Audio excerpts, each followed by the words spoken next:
Okay, so today was another very good day. I went to the OM System workshop. It wasn't a bad day, it was nice, but we've had 37 degrees all week, and today it decided to be a really cold day and raining. So for all those Sydney people that actually turned up today to the Melbourne workshop from Sydney, they probably thought it was normal. But so I shot with the EM1 MKII with the 20mm probe lens, and I did take my old 1972 EE2 camera, showed that to a few people. A few people really actually liked that. Alright, what I've done now is I've got a couple of short little videos on this one that I filmed while I was sitting around, and I took some photos walking around with the people, so you'll see those photos as well.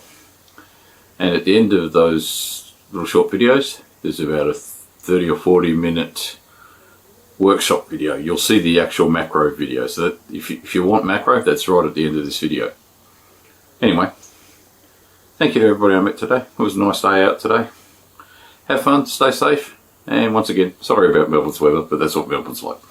Alright, ciao everybody. I'll talk to you next time. If I can stop the camera.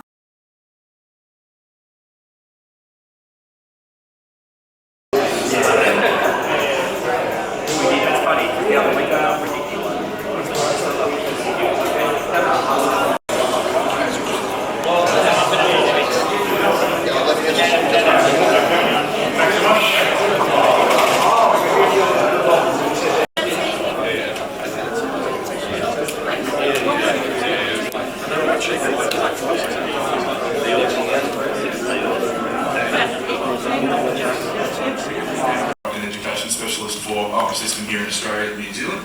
And what you've signed up for today, guys, is an introduction and some great new detail on our awesome new camera, the OM3, as well as some of our new lenses as well. So, depending on how we're going for time, I'm happy to do some Q&A at the end of the session as well. It doesn't necessarily have to be related to the OM3 or the new lenses, but I also need to be respectful of the other presenters' time as well, depending on how we're going. So, alright, let's get started, guys. But welcome to only our second ever OM System Day. So we had our first one in Sydney a few weeks ago.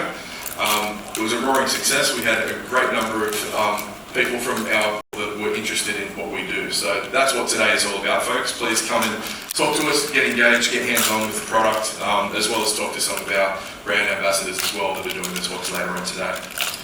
So let's get started, guys. So OM3. Now, hopefully some of you have already seen this.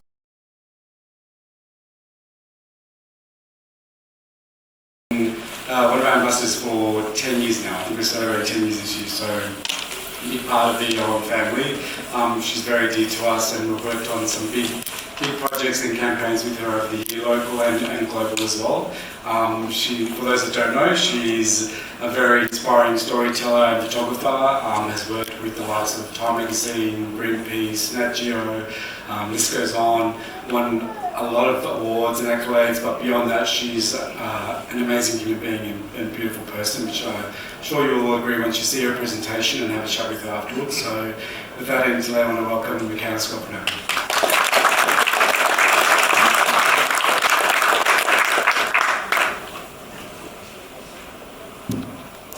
Thank you for the beautiful welcome as always, Ante.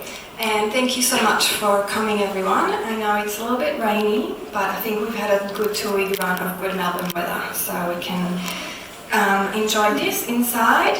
I really appreciate you being here today. I know it's Sunday, it's the middle of the day as well, so thank you so much for joining me for this session. And today I'm going to be talking about documenting in challenging conditions. So I'm going to be discussing some of my projects, but I wanted to give you a little bit of an introduction to my work to start off with.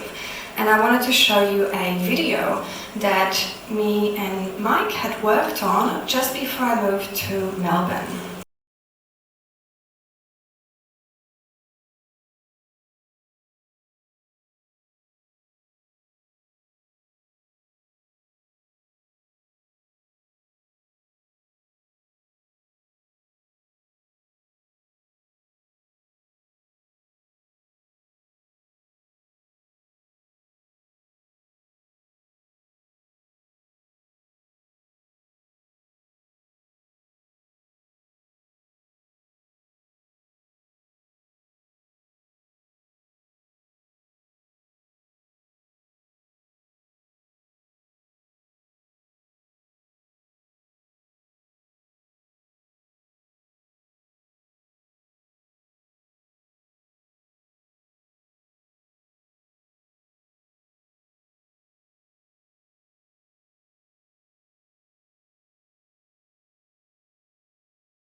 it's all about showing people. There's obviously a lot that we can do that is a little bit outside the sphere, but today what we're going to be talking about is learning what the basics are and that beauty and detail that we see. So whether you're abroad or whether you're an education specialist for us here in Australia and New Zealand, we do lots of online workshops as well, and I've already had this conversation with a few people that I'm both excited and also a little bit disappointed that we do a lot of online workshops as well as physical workshops here in Australia. You will be getting a follow-up email from us if you registered for anything today, so you'll see the upcoming workshops that we've got, but also that website, and also please register for our newsletter so you see all of those things coming up. We actually have a global page that we have all of our sessions that you can filter by English. There's generally sort of somewhere in the realm of 15 to 30 every single month. So there's lots and lots going on. So that's why I say I'm disappointed that a lot of people are still asking, oh, are you going to do this, or have you thought about running this sort of workshop? Because we are doing a lot. But we also want your feedback too, guys. We don't want to just keep sort of doing what we think we want to do. We want to hear from you guys as to what you want to do as well. So please register for that newsletter because you'll get all of that information. But otherwise, go to our homepage and you'll see the workshop tab and you'll see everything that we've got coming up as well. Okay. Cool. So let's talk macro, guys. And again, I wanted to keep this fairly streamlined. So we've got a couple of key points that we're going to look at. So what makes macro different? Overcoming macro's hurdles, which is probably the biggest challenge. I can see a few people nodding in the room already. For those of you who haven't done a lot of macro photography before, it's tough. You've got nearly everything working against you in order to get that best possible shot. So that's where we're going to spend the majority of our time, is overcoming what those challenges are that we have with macro. And then we'll talk a little bit about putting it all together as well. Okay. So what makes macro different? So again, I've talked already a little bit about perspective. It really is a completely different perspective, but it's not just the way that we're looking at it, but it's also the way we're interacting with that subject as well. There's a couple little bits of different terminology, but I've decided to pull a lot of that stuff out because I didn't want to make this all about, you know, techniques and technical talk and that sort of thing. But there's lots of different uses for macro photography as well, because we've got what we call true macro photography, which I'll sort of go into a little bit more detail in a second. But a lot of us, what we sort of relate to macro photography is up close photography. There's dedicated equipment that you might need for that sort of thing, but a lot of the time it's actually not. If you just want to get close, it's learning what you have available to you and getting the most out of what you actually already have. And I touched on this in the workshop this morning, that one of the advantages of our system is that we actually have quite close focusing on nearly every single one of our lenses. You don't have to necessarily... That's a beer, whoever that was. That's a beer fine. No, I've got the beer. So yeah, it's making sure that we know what we currently have in our hands is capable of, and then taking that next step if we need to. Also, different lens design. That's a biggie. That's a really big thing, and why macro lenses are what they are. Because they're actually operating completely differently to any other regular type of lens. So let's talk about that in a little bit more detail. So if we're looking at a different perspective, so again, it's not just about the way that we're viewing our subjects, it's the way our camera is actually viewing it as well. Because if you take what a traditional lens is trying to do, is trying to take a very large scene and then compress that down into what our camera sensor is going to see. When we're talking macro, it's the complete opposite, isn't it? We're taking something that's very small and trying to enlarge it onto that sensor. So that's why the actual techniques as well as the technology and the lens design is completely different when it comes to macro. And that's before we even get into the challenges. So that different terminology, as I said, a lot of what we relate to macro photography is actually just up close. It's getting as close and magnifying the subject as much as we can. But when we're talking true macro, we're actually talking about 1-to-1. Now, some of you might have seen that ratio before or might have seen that on lenses before. What we're actually talking about when we say 1-to-1 or 2-to-1 is actually the size of whatever that subject is in real life in relation to how big it is on our sensor. So again, trying to make it as big as what it is in real life, or potentially even enlarging it even further. So when we're talking about medical and scientific, obviously we're going to microscopy, that's the one, nearly got it. But also there's lots of industrial uses as well as commercial uses and pathology, but where we want to spend our time is in nature, isn't it? It's about capturing those beautiful natural things that we see. And I mean, I've travelled a little bit, probably not as much as what I'd like, but I think we are so blessed to have the level of diversity in both plants and wildlife here in Australia, and you don't have to go any further than your backyard. There's so much out there that you can capture in beautiful detail, whether it be from an artistic point of view or again capturing an animal just doing its thing, living its life. But you've got all that beautiful detail that just is completely different and more interesting than what you have through general photography, I think anyway. So how does macro photography actually work? So we're going to start with lens design, and again, I'm not going to spend too much time on this stuff, but it's important that we understand why macro lenses actually look the way that they do and the way they're shaped the way that they are. Is because you're actually packing all of that magnification in the lens into the front of it. We're actually getting it as far away from that camera sensor as we can, and that's how we create that magnification, but also how we enlarge that subject from what it is in real life and get it onto our sensor. But we don't, I know some of you might be thinking, oh, you know, telephoto lenses operate in a very similar way, don't they? But they're actually doing it the complete opposite, aren't they? They're trying to enlarge something at a distance as opposed to enlarge something that's a lot closer. So that's why some people think, oh, why would I need a macro lens or a dedicated macro lens, or what is it actually going to do for me? It's not just about enlarging, it's actually about performance. So all macro lenses are actually designed to be at their absolute optical premium at their closest focusing distance. So I know lots of you might sort of dabble in macro photography, or you might be interested in it, but you haven't sort of made the investment in it yet. You don't have to, guys. You really don't have to. You just learn what your equipment is capable of, and then we start going with it from there. Because this little lens here was an absolute game changer. So this was made back in 1955. It was the first close focusing fixed focal length lens. And the reason why it was such a big deal, or why it took so long to do it, was actually because it was the answer was film. So actually an interchangeable lens camera that you could actually change lenses on a lot easier, or a lot more simply compared to what traditional fixed optics cameras were up until that point. So that's the history lesson. That's a single page. That's why I did one of that. This is the best part. This is the most important bit, is actually overcoming those macro hurdles. So we're going to start off with getting close, or how we can actually get closer. Then we'll talk about changing tools, or whether we actually have to or not. Controlling depth of field, which is probably the biggie, right? That's probably one of our biggest challenges. Also using stability and light. So if we can't, or if we have a lot of our exposure parameters taken away from us, how can we actually overcome those with light or keeping ourselves steady? And then we're going to finish with a bit of technology with focus stacking. So focus stacking is something that we've been doing as a brand for quite a long time, and they continue to develop this, not just to make it faster, but also make it more accurate, to get you a better result in camera. So we'll talk about the little differences between those as well. So let's start with getting close. Now, some of you may or may not be aware that every single lens that is in production, or at very least from our brand, has this little number on it. And what that number is referring to is the closest distance that that lens can focus at. Hands up, who's seen that before? Yeah, nearly everybody. Okay, that's good. So not everybody. So one person's learned one thing today. That's good. That's a good start.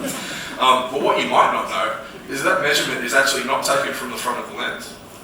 That measurement is actually taken from what we call the focal plane, or where the sensor is positioned within the camera. Now, this is indicated with this little phi symbol, this little Greek phi symbol. Look at your camera if you've never noticed it before. It's actually there, and it's on every single one of our cameras at very least, but I'm pretty sure it's on all cameras. So that's a big thing. We need to remember that measurement, or that minimum focus distance, is that lens while it's attached to the camera, but it's measured from the plane of the sensor, not from the front of the lens. Okay? That's a very common mistake that people make, and I know I made that mistake. I thought, okay, well that's how close I can get from the lens. But when you start talking about dedicated macro lenses, it's actually a lot closer to that front element of what you might think. So, but that applies to every single lens that's out there. Also, anybody ever used one of these? Couple of people in the room? Yeah? They're a bugger, aren't they? They are not fun. They are not fun to use at all. They're depending on how old they are and how well they move, they're really difficult to actually maneuver. But this type of focus bellows, the whole reason why they were used was so you could, again, actually extend that magnification in between where your film was versus where the front of your lens is going to be. So it's a great thing that technology's moved a long way from that. But also it actually gets you a better result, but also a faster result as well. And I'll talk about the differences between focus stacking versus focus bracketing a little bit later. But it is a big, big important thing that we need to know that there is a difference between the two. So if we don't happen to have a dedicated macro lens, or we're not able to get as close as what we'd like, here's a couple of quick little tips and easy things for you. You can actually reverse old prime lenses. Anybody done this before? Yeah, one person? Yeah. We'll call it fun, but you might take 3 or 4 shots and say, I'm never doing that again. Because there are big challenges with it. So again, it's cheap, it's fun, and it's something that's a little bit different. The depth of field is very, very narrow. And the cons are, the depth of field is very, very narrow, so it's actually really tough to do. Of course, it's not directly attached to the camera, so there's no autofocus either, so you physically got to move yourself backwards and forwards to get where that plane of focus is going to be. Also, a lot of older lenses tend to have really bad colour casts to them as well, so that can negatively impact your shot. But as I said, you're probably not going to spend too much time using this technique apart from that quick first experiment and then say, okay, well that was nice, I'll never do that again. Next, close-up filters. So these are actually a little bit more common than what I thought they were. They're very, very cheap comparatively to purchasing a brand new lens, of course. And simply put, they're just magnifying glasses that screw onto the front element of your lens. So again, cheap, easy to use, but again, some big cons to it. So you do suffer light loss. The edges are very, very soft because of the way that the actual lens slope works, and therefore no edge-to-edge sharpness, as I said. So again, they're a solution, but they're not a great solution. So again, if you're not going to do a lot or spend a lot of time doing macro photography or a lot of up-close photography, again, it's something that you can experiment with. It's not going to cost you the earth to do. Next, these are actually a very good one, is extension tubes. So hands up, who's used extension tubes before? Lots of you. Okay, they are great, especially the modern ones that still allow you to autofocus. They are, well, again, they do come with their own challenges. However, you can stack these together, so you can see that little image there. You can actually put multiples together. You don't just have to use one. But they do work best with short to medium focal lengths as well.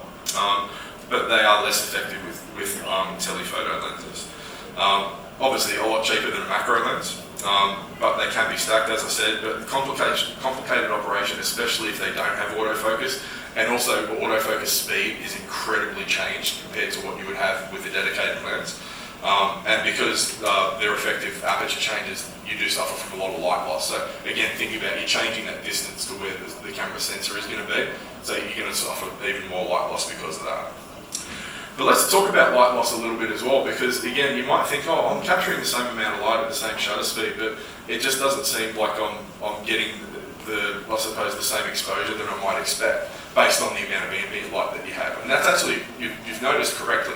Because again, with a normal lens, you're capturing a lot of light and then, again, funneling it into that sensor, and it's much easier to do that through lens design, currently anyway. The image produced by the lens is known as a circle of illumination. It becomes larger than usual and spreads out outside the borders of the sensor when you're using an actual macro lens. So that light that falls outside of the surface of the sensor is going to be lost, so there's less light used in making the exposure. So again, you didn't imagine that, that's actually happening. But there's not a lot you can do about that, because again, that's all about the design of the lens, trying to funnel that smaller subject onto the sensor. So the best thing, and again, this is not a sales pitch, you're not I'm not trying to sell you anything, but the fact of the matter is if you are going to take macro or up-close photography seriously, the best thing that you can do is get yourself a lens to do it. And it doesn't have to be expensive. There's lots of different options available to you, both in micro four thirds and obviously by us. I'm glad that we've actually got a nice range of lenses now. So you've actually got 3.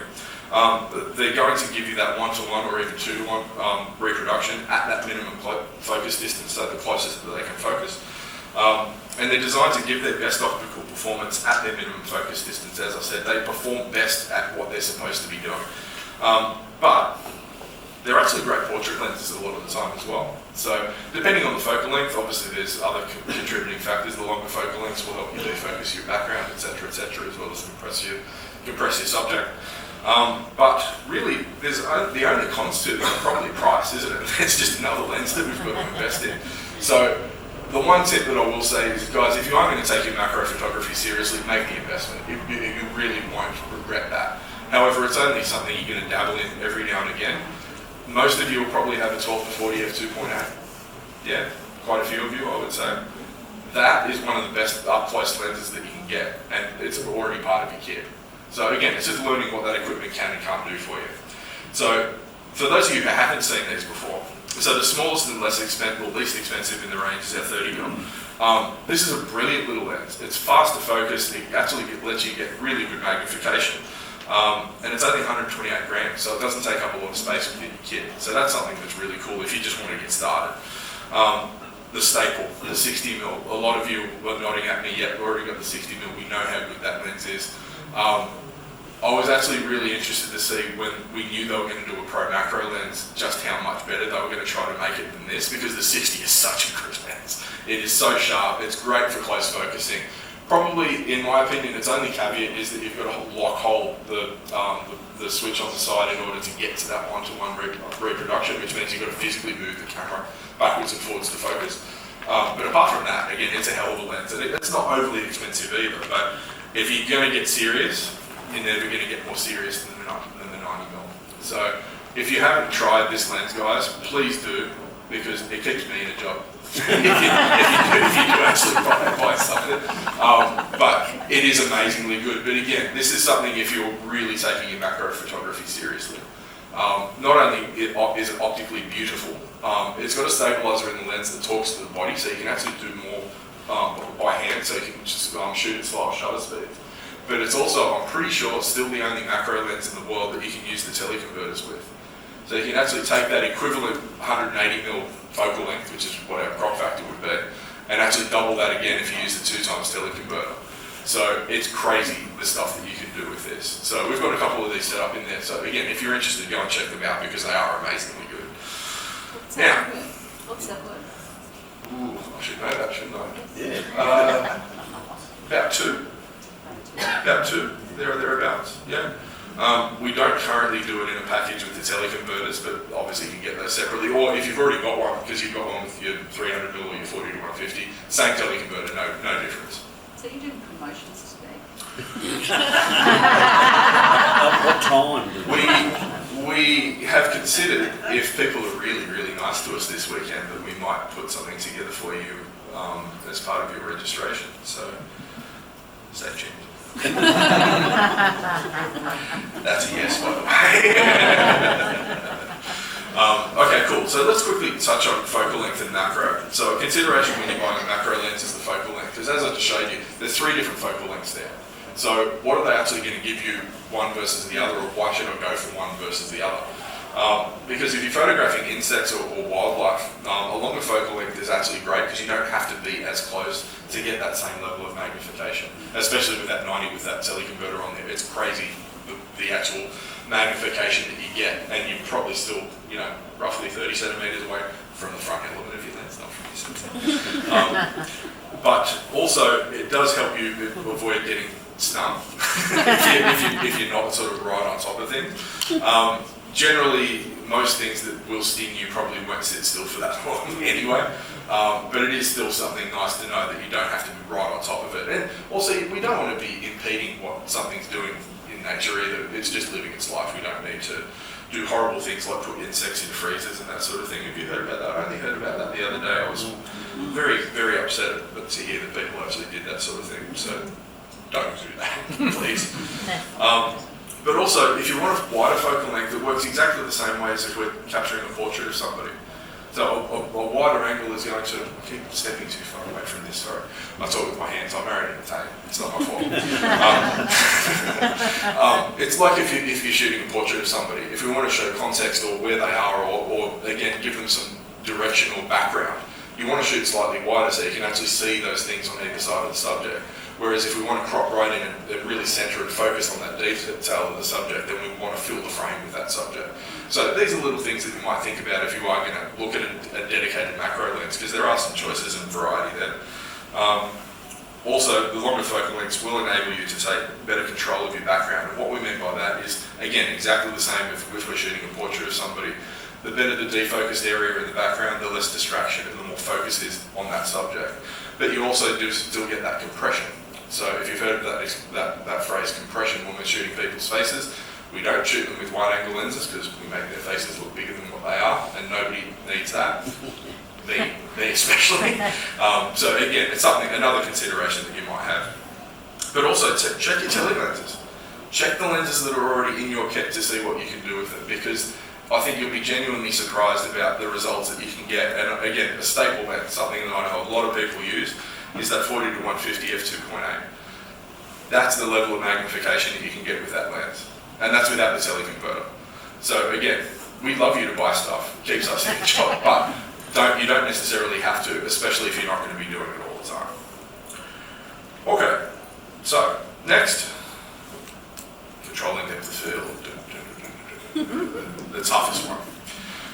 Because when we're controlling depth of field, again, we've got all these things working against us. If we want to have anything in focus, and for those of you who haven't done a lot of macro photography before, the biggest challenge is the closer that you get to your subject, the less in focus you're going to have. That's what we refer to as the depth of field. The closer that you get, it's basically a razor's edge that you're going to see in there. So organically what we would do, we would stop our aperture down to get more in focus. But what happens? We lose light. And we've already talked about how we're already losing light purely just by the way that the lens is designed for macro photography. So let's look at the things that are going to affect our depth of field. So these are sort of general as far as the way they operate in general photography, but again, there's still things that we need to know and how to apply them or how to fix them when we shoot macro. So aperture, focal length or focal distance, focal length, crop factor, and also our plane of focus. Now, those of you who's been a BFOP in here? I can see a few people who have made a BFOP before. A few of you, I'm sure, have done my macro workshop before. And the two big tips that I'll give to people now when we're doing a macro workshop that I promise you will just change the results that you get straight away. Number one, if you've got a modern camera, it doesn't matter if it's one of ours, I'm assuming it's an Olympus or an Home System one because you're sitting here with us, use continuous focus. And I never ever would have told people to use continuous focus up until a couple of years ago. But there's a very, very good reason for it, because image stabilizers that we do are very, very good. But the camera cannot control the one plane if moving backwards and forwards. Now you think about the positions that we get ourselves into when we're shooting macro. We're crouched down, we're bent over, we're in weird spots. It's really hard to keep ourselves steady. The one thing that we can't control is that body rock, actually moving backwards and forwards. So if you're going to take anything away from today, experiment with using continuous focus, because it takes that one motion out by moving, or when the camera's moving backwards and forwards. Okay. The second one, and I've got a slide that I'll show you in a second, but I promise you, you're going to look at it and go, well, yeah, of course I would do that, but I promise you, you don't do it enough, because I get asked about it a lot. Is actually changing your focal plane, and what I mean by that is actually repositioning yourself based on where your subject is. So if you've got, say, two insects side by side, you've got one that's slightly forward compared to the other, it's going to be really hard to get that depth of field, especially the closer that you get. So reposition yourself. Try to put those two subjects on the same plane instead of just trying to drop your aperture down to get more in focus, because all you can keep doing is losing light. Okay? So I'll show you what I mean in a second, but it was just while it was on my mind. So when we're talking apertures, guys, and again, some of you have probably seen this sort of stuff before, so I'll quickly cover this, is that when we're talking about apertures, aperture at a distance is going to give you a particular amount of depth of field, or how much is going to be in focus. So we know all of that stuff. Some of you who are new to photography, it's probably the hardest thing to get your head around in photography is aperture numbers, because they work completely the opposite of the way compared to the way we would normally think. Is that the lower the number, the bigger the opening on the lens. Okay, so the lower the number, the more light that's being let in. But also, the more light that's being let in, the less is going to be in focus. Okay, so again, lots of experienced photographers in the room, bear with me. But the depth of field is probably the most important part of this, is that we want to let lots of light into our lens when we're shooting macro so our shutter speed doesn't go too slow.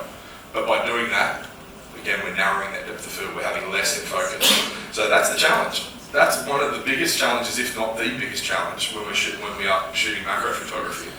I'm not going to go into that, but I will show you this really quickly, just so we can see what we're doing in a regular photographic sense. So at 2.8, at that depth, that's the amount of we're going to have in focus. If we needed more, we we simply stop down to F8, and we're going to have more in focus again. Go down to F16, and again, we're extending that amount of focus. Okay, so again, it's all very logical. It's the way that everything works in regular photography.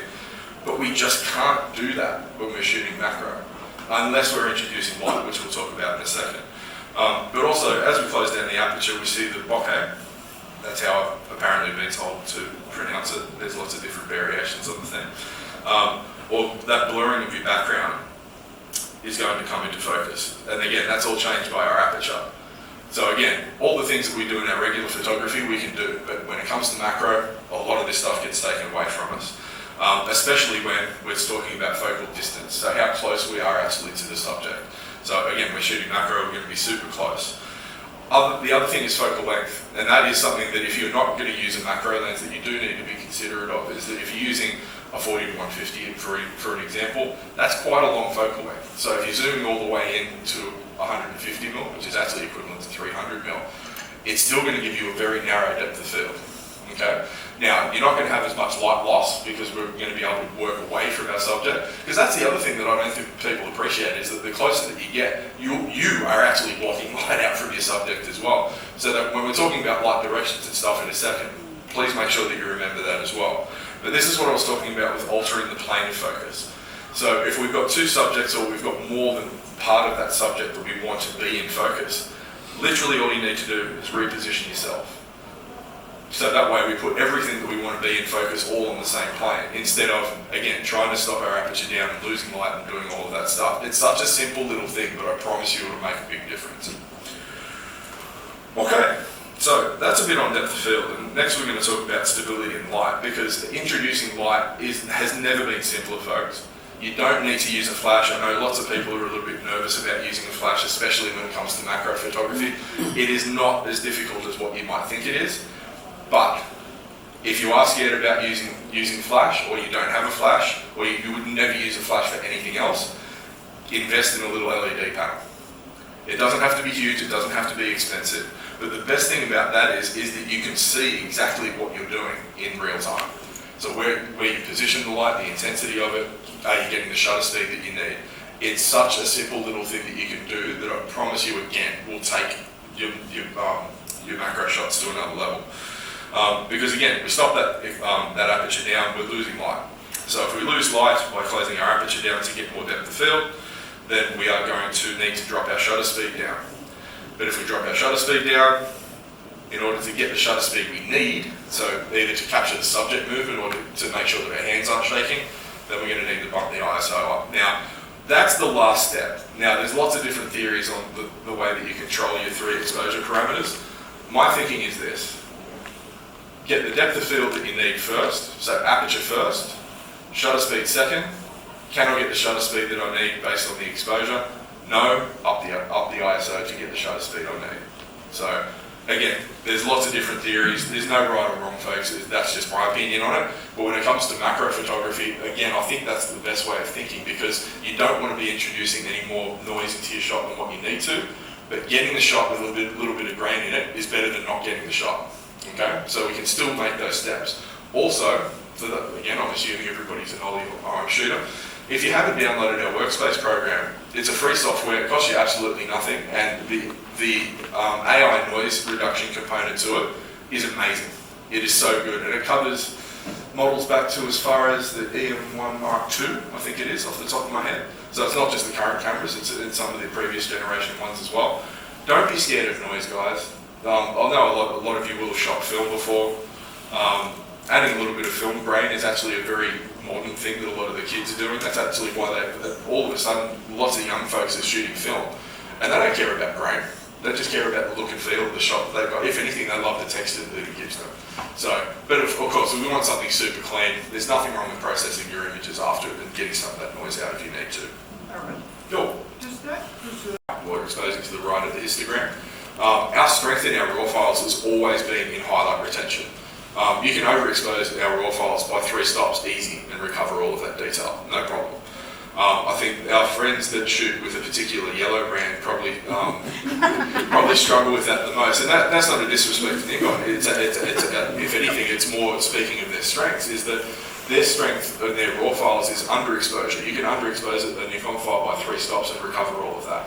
Ours is just the complete opposite. So that's why coming from something that's the opposite into what we do is a little bit different. But I guess the point I'm making is working with the raw file is knowing how to get the most out of it. So if you give the camera the correct exposure or the best possible exposure, you'll get the best possible result. Where people sort of run into a little bit of a problem is if they shoot at, say, I don't know, 20,000 ISO and 2 stops underexposed, and then try to correct that, that's not going to work very well for you. Look, again, most cameras are still going to struggle to do that because the higher your ISO goes, the narrower your dynamic range or the amount of information in your shadows and highlights is. So you actually have a less malleable file to be able to work with after the fact. And that definitely applies to macro as well, because again, a lot of the time we're generally in challenging lighting conditions. So it's knowing what we can do with it after the fact, but we obviously want to get as close to perfect in camera as we can. And there's really no excuses for getting an exposure wrong in a modern mirrorless camera, because what you see is what you get. That's exactly what it's going to look like. Okay. So we've got a couple of different options. So we can obviously use a tripod so we can get ourselves steady. That's great if we're shooting something that's not moving. If we are shooting something that is alive and happens to be moving, that's where we can introduce a light. So again, whether it be a flash or an LED panel, I'm a huge advocate for LED panels, particularly for macro photography. And again, because you see exactly where that light is positioned, how much you need, or whether you need to reposition, you see it all in real time. And it's a literal tiny little adjustment that you can make that's going to make a huge difference to the shot. But when it comes to tripods, just get yourself something versatile, because again, you're not going to have, well, I shouldn't say you're not, a lot of people aren't going to have a dedicated macro setup for stability, but get yourself something that you can manipulate in any way, shape or form if you are going to use a tripod a lot of the time. Who's used a slider before, a macro slider? Yeah, a couple of you. These are the reasons why in-camera focus stacking and bracketing exists. Because if you've got enough time to use these on the regular, then you've got too much time on your hands. You need to do something different with your time. Because for those of you who haven't seen or used one of these before, basically what it is, that little dial on the side will allow that head to be moved in tiny little increments forward or backwards. And that's the way that you would capture a focus bracket, by making a quarter turn adjustment, take a shot, quarter turn adjustment, take a shot. Now, if you wanted to stack 200 images on there, that's a lot of time. And any sort of movement, either from the subject or if the tripod moves, start all over again. So that's why we're very proud of the fact that we were the first brand to innovate that focus bracketing and stacking built into the camera. Because it means that not only are you getting a great result, but it's also achieving it much faster. And the faster you can achieve that result, the more often you can use it. Okay. So now, little point on light. How am I going for time? Good, because I need to be out of here with enough time for Matt to come in and set himself up. So when we're talking about light, guys, look, natural light, same as in any type of photography, natural light is obviously going to be the best. But it's obviously, any sort of light's going to diminish once we stop our stops down. But when we're talking about any sort of light, we need to take into account a couple of things. So the first thing is the temperature of the light. Now, you'll hear white balance temperature. Light temperature is exactly the same, because light temperature dictates what our white balance is going to do a lot of the time. Now, if you predominantly shoot in RAW, less relevant to you, because you can make that white balance adjustment after the fact. It's not a big deal. But for those of you who do shoot exclusively in JPEGs or predominantly in JPEGs, getting that right in camera is imperative, because you just can't change that information after the fact, or not. You don't have as much latitude to be able to change that after the fact. Next, the hardness of the light. So is it diffused or not? So there's lots of different ways that we can do that. We can use little pop-up covers and that sort of thing if we want to. We can use, a lot of the time, we'll use natural things like canopies that we're shooting under in forests and that sort of thing. But the hardness of the light obviously dictates the way that the shadows are going to be portrayed. Next, the direction of the light. So if we're only using sun, there's not a lot that we can do about that. That's where we need to get a little bit creative with the way that we might be bouncing the light, so using bounce cards or bounce filters and that sort of thing, in order to put the light where we need it to go, as opposed to just working with where it's coming from.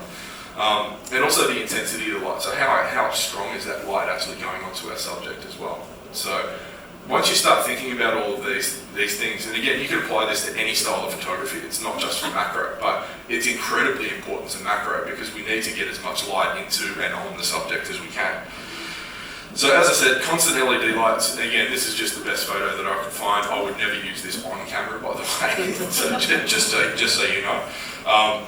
But LED panels, again, they're inexpensive, they're brilliant, they're really, really nice. You can get ones like this that actually already have the diffused front on them. Otherwise, you can get ones with bare bulb exposed, but then you put magnetised stuff on the front of them that will help you diffuse the light, but they're not quite as nice. These things are just much nicer to use. They're also quite adjustable as well, because you can control the colour temperature in Kelvin as well as the output of the light.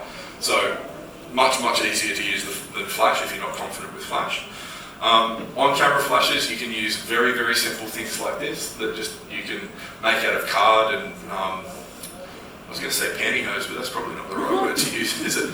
Stockings and that sort of thing. If you want to stop the light coming through or diffuse that light, because that's really what we're trying to do. Or you can use some more advanced stuff like mag-mod equipment where you can bounce light and shoot through things and that sort of thing. So it's all about wrapping the light around the subject. You can also use different tools like twin flashes and ring flashes and that sort of thing as well. So when shooting the low light, we can isolate our subject by introducing light. But when we're using a flash, we increase the ambient light by slowing our shutter speed down. So, quick thing on when we are using flashes. Who's confident in using the flash? Be honest. More people saying that than I actually thought there would be, because flash can be an intimidating thing. And when you think about flash, you're actually dealing with two exposures. You're talking about what the camera wants to do and what the flash wants to do. So the quick and easy way of thinking about what the way we're going to use the flash is that the background, or our ambient light, is controlled by our shutter speed. So the slower you make your shutter speed, the brighter your background's going to be. But then we're still controlling the output of the flash itself, as well as our F number and our ISO. But again, I'm not going to go down that tangent today, I don't have enough time. But it is important that we understand that we can completely change the look and feel of the shot by using our sync speed. So getting our sync speed up and then dropping our aperture down. So little things like that, whether it be in nature or whether we're shooting people, all you've got to do is make sure that you understand, again, your proximity of your output of your flash, as well as what your shutter speed is going to do to your background. So remember, the less ambient light enters the camera's lens, we can increase the shutter speed, or increase the shutter speed, but again, it actually makes a big impact, more so on our background than our foreground, but we can still see it's affecting the overall exposure. So unlike point light sources, ring flashes are actually really nice because they do provide a nice even light. We don't produce a ring flash anymore, we did do many years ago, but the limitation of that is that you can't, I suppose, create shadows because it's providing a very flat directional light. That's where having twin flashes like what we do now are great, because you can actually control the output of the light from one side to the other. So to create that three-dimensionality to what you're shooting, if you've got, same as if you're shooting in person, if you've got an on-camera flash, it creates a very flat sort of light, and it's not very attractive. Whereas with something like this, where you can manipulate that direction and output, we're creating that sense of three-dimensionality as well as putting our light as well as our shadows where we want them to go. But if you do things like product photography or anything like that, getting little tents and tables and that sort of thing, you can do really inexpensively at home. They don't cost you a lot to do. Tables like this are really nice, they're almost like little cycloramas. But a final word on lighting, especially if you're using a flash, so this is specific to flash. Don't use your flash on TTL. The reason for that is that the camera is going to be doing the job of telling the flash what to do. And you won't learn anything by shooting in automatic. And I've said that for years with shooting with automatic on your camera. There's no point in getting something right by accident because you can't replicate it. And that's exactly what you're doing with using TTL on your flash. Also, try to diffuse your light. So that's why I was talking about canopies and that sort of thing before. If we're out in nature, use what's available to us to actually soften that light. Because we want to soften and spread that light out as much as we can. It's much more attractive to the subject and obviously creates some nice soft shadows as opposed to harsh shadows. And then get creative with your angles. Again, most modern cameras have flip-out screens and that sort of thing, so we no longer have to put our chins in the dirt on the older cameras that had, the LCD screens fixed to the back. Get creative with your angles. Make sure that you get lower than your subject as much as possible. It really does make a little difference, or a big difference, I should say. Okay, so that's stability and light, guys. The last little thing I've got here is on focus stacking. Now, hands up who's actually done focus stacking with their camera before. Quite a few of you, that's good. One thing that they have changed on the previous gen cameras versus the new ones is they've actually separated focus stacking and bracketing. And they've done that very deliberately because they wanted the computational mode, so what the camera's doing for you, to be in one menu, and then what you have to do for yourself in a completely separate part. And there is a difference. There is a difference between shooting a focus stack in camera versus a bracket. I'll talk about that in a second. So, again, going back to overcoming our challenges with depth of field, one of the biggest challenges of getting close is that narrow depth of field, so very little in focus. So what we can do to stack our images is actually take multiple images, all at slightly different planes of focus, and then the camera is going to stick it together for us. So it gives us a brilliant result in camera, but there's limitations to it as well that we need to be respectful of as well, because when you do a focus stack in camera, you're limited to a maximum of 15 shots. Now that can work quite nicely a lot of the time. It's also not specific, excuse me, not specific to macro either. You can use this in landscape photography as well. You drop your focus differential, which I'll show you in a second, so how close those shots are to each other, to a lot wider, shoot at f8, shoot within the first quarter of your frame, take multiple shots and then stick them all together and you'll get a great result. So again, it's all about providing you an expanded depth of field, but still giving you the quality and the detail on the subject that you need. So you saw that little quick result here. This is a quick screen recording that I did yesterday. Now, one of the, well, I don't know if it's a quirk of just our camera, but it's a quirk of our cameras. That when you plug in via HDMI, it actually disables a whole bunch of stuff, and focus stacking and bracketing is one of them. So my little cheat get around for this is to use our tethered program called Capture. So what you're actually going to see on screen here is what you would see when you use our computer program. Okay. So just say, my camera doesn't look like that. Well, because it's not out of camera. just I'm prefacing with that so everybody knows. So what we're going to look at here is, first what I'm going to do is just going to capture a single shot like we normally would at f5 with a 90mm, and you can see front edge of the subject is in focus and then pretty much everything is out of focus. Now, there's two things that we can do in our cameras. We can either go to focus bracketing. Now, focus bracketing is brilliant because we can not only set the differential at how close the images are to each other, but we can actually capture up to 999 shots if we really wanted to. Don't try. I've tried. The camera's too clever. It stops once it realises what you're doing. But what we do want to do is focus stack. Now, that's what I've just set it to there. So I've done the focus stack. We'll turn it on. I've got the focus differential, or how close they are to each other, set at medium. Notice the little crop that came up on the screen there? It will do that when you're stacking in camera. That's to guarantee you a better result. Now, look at that image and we can see how much more depth of field we've got within this. Now, that's a fishing flight for those of you who haven't been able to see what that is. It's literally about half a 5-cent piece, or maybe a 5-cent piece. They're quite small.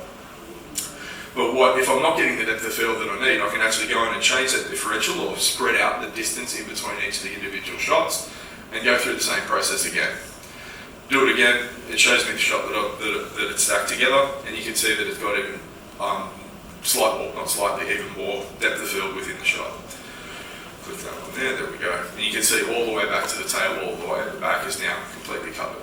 So you've got all of these tools to, I suppose, give you that added flexibility of what you can do in camera. Again, that was the only way that I could show you how to do that, but if you want to come and have a demo on it later on, we can actually see that. How long have we got, Matt? Oh, you're right. Okay, cool. No, I thought you were standing there menacingly. No, all good. So just remember, there is a difference between the two. And if anything, one thing that I've learned over time is to use the stacking in camera as like a template.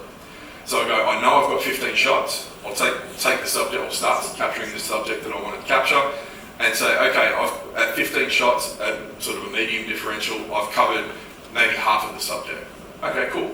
So I can now go into a bracket, leave the differential as it was, double the amount of shots that I'm going to take, and then I take the bracket from there. Just remember that if you do take a focus bracket, it's the same as any other bracketing that you do in camera. It's up to you, the photographer, to stick those images together to get you the final result in your computer. Okay, cool. Whereas for stacking, you end up with a big JPEG, yeah? Absolutely, yes. So when we stack in camera, you've got the JPEG that's produced, with the crop as well. That's an important thing to remember. But out of those 15 shots, you actually still have all of the individual raw shots that you took in the stack beforehand as well. So you have the ability to take those images and then bracket them together after the fact if you want to as well. Okay. But no, that's a very good point, thank you. Okay. Couple of things on composition, guys, because again, when we're shooting macro, I think everybody thinks that we've got to do things so much differently to the other styles of photography. It's actually not the case at all. A lot of people ignore those final steps and again, just purely focusing on the detail of the angle of the subject that they're capturing. But really, all of the usual photographic principles apply. So whether we're balancing our image, whether we are centering and all that sort of thing, all of those things apply. When we look at rule of thirds, if we had to capture this image of the frog up really, really tight and filling the frame, it wouldn't have been anywhere near as interesting, would it? It would have been just, there is a frog. Not here is a frog sitting on something and actually providing some context of what the subject is actually doing for us at the time. But remember, if you are employing this rule, be careful to ensure that your background is blurred so it doesn't distract from our subject. So like we were talking about before, utilising that depth of field to our advantage as opposed to our disadvantage. Particularly true if we are using shorter than 50mm macros, because again, that's where we're going to not have as shallow depth of field. But a lot of the time we are going to be using centre of frame or symmetry, I should say. So more applicable to true macro is to ignore the rule of thirds in favour of symmetry. So really centre and make sure we have the symmetry within our shot. So the goal is to keep the balance depending on the subject's position. And also if the subject's looking straight at the camera, I love this shot. It just looks so cool. He's just like, hey. If the subject's looking straight at the camera, it often works best, again, to centre the subject in there as well. Okay. And remember, final little thought, sometimes it is better to back off. You don't always have to get in that super crazy tight because you'll actually get, I think, a much nicer, more pleasurable image. All right.